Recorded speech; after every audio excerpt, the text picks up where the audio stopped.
Une page se tourne, après 43 ans de bons et loyaux services, Michel Simès n'est plus médecin.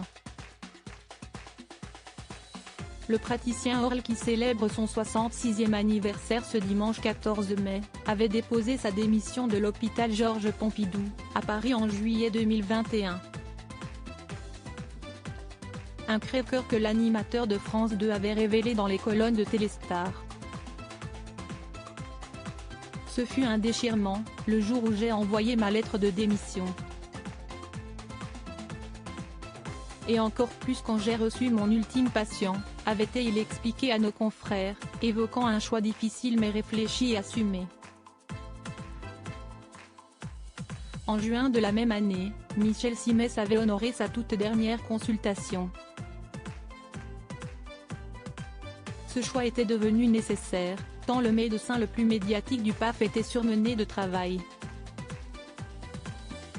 Il faut dire que la régularité de mes consultations et mes activités médias devenaient de moins en moins compatibles, avait-il justifié auprès de Téléstar. Son emploi du temps est plutôt surchargé, le spécialiste santé avait pour projet de développer des émissions en prime time sur France Télévisions, de nouveaux numéros du magazine Antidote ainsi qu'une nouvelle version des pouvoirs extraordinaires du corps humain. Comme si ça ne suffisait pas, Michel Simès prévoyait également endosser un nouveau rôle, littéralement, en incarnant un vétérinaire dans la fiction La Doc et le Veto sur France 3. Il est également ambassadeur pour la santé au JO de Paris en 2024. Une diète médiatique de plusieurs mois. Michel Simès avait été très éprouvé par plus d'un an de crise sanitaire. Très présent dans les médias au début de la pandémie en 2020, le médecin chroniqueur animateur avait même fait le choix de se mettre en retrait des plateaux pour aider le personnel soignant dans les hôpitaux.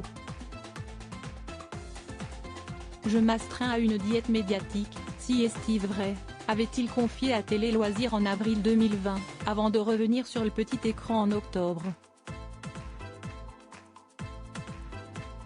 Une manière pour le médecin de ne pas brouiller son image en participant à des émissions de divertissement, alors que le pays était en proie à une pandémie hors de contrôle. Article écrit avec la collaboration de 6 médias.